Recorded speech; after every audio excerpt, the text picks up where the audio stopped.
let's say that U is our first point and A is our second.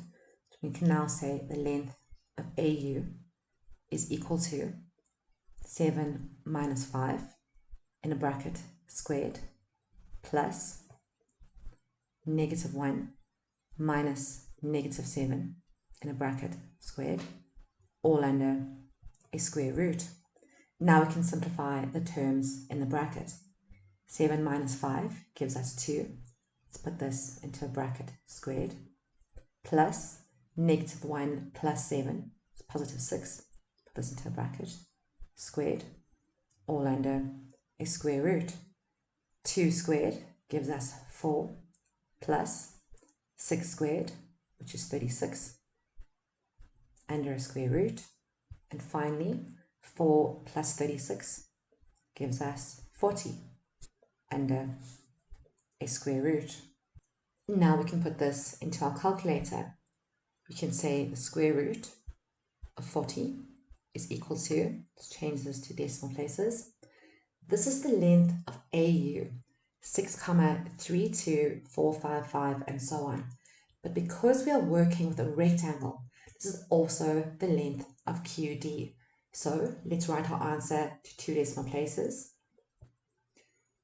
And we say QD is equal to 6,32 units to 2 decimal places. Now we can move on to part C. Determine the value of T. T is the x-coordinate of point P, the point of intersection of the diagonals AQ and DU. In a rectangle, the diagonals bisect, which means that point P is the midpoint of both AQ and DU. But right now, we don't have the coordinates of U or of D, so we cannot use the midpoint theorem to solve for T. But we do know the y-coordinate of P is 0. So let's use this and the midpoint formula to find the y-coordinate of point Q. So we can say the midpoint, the y-coordinate of midpoint P is equal to AY, the y-coordinate of point A, plus the y-coordinate of point Q, all over 2. The y-coordinate of point P is 0, so we say 0, is equal to the y-coordinate of point A, 7, plus the y-coordinate of point Q, the coordinate we're trying to find, let's leave it as QY, all over 2. Now we can multiply both sides by 2. 0 multiplied by 2 is still 0. We make this equal to 7 plus QY. Now, to get y by itself, we move the 7 across, and we can say the y-coordinate of Q is equal to negative 7. We now know the y-coordinate of Q is negative 7, but we don't yet know the x-coordinate, so we can write the coordinates of Q on our diagram as x, negative 7.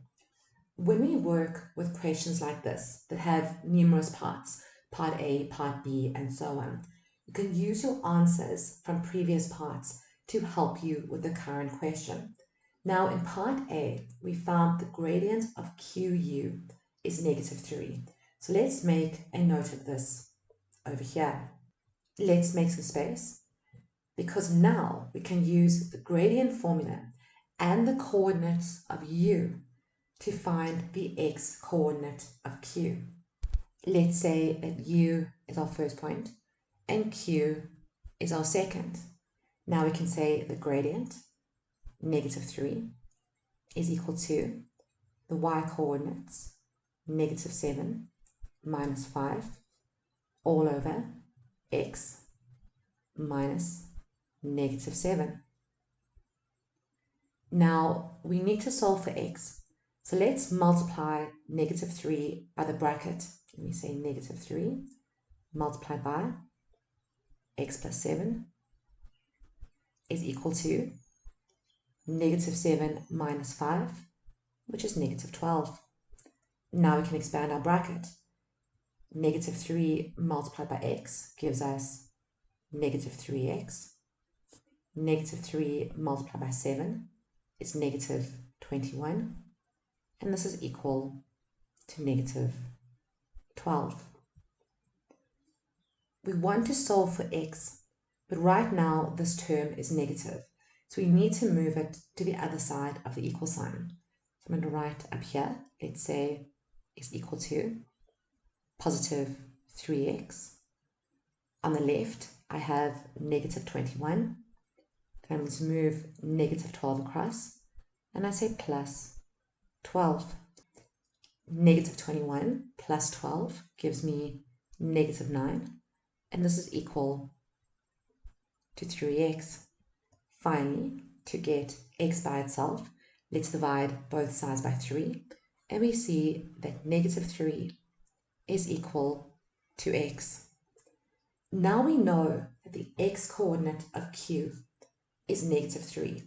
So let's take out the coordinates with x and write down the coordinates of q as negative 3, negative 7. At the beginning of part C, we said that P is the midpoint of both diagonals. So let's make some space. And now we have the coordinates of point A and point Q. So we can use the midpoint formula to find the coordinates of T. Let's say that A is our first point and Q is our second.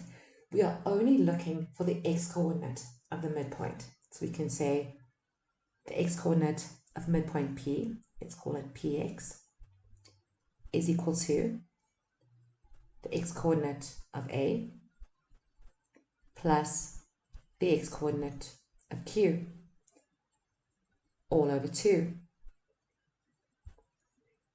The x-coordinate is T, so we say T is equal to negative 1 minus 3 all over 2. Now we have T is equal to negative 1 minus 3, which is negative 4 over 2. Negative 4 divided by 2 gives us negative 2. So T is equal to negative 2. Now we can take out the coordinates of point P.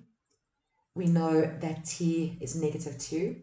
You can write down the new coordinates as negative 2, 0. And now we can move on to part D. Determine the length of AQ.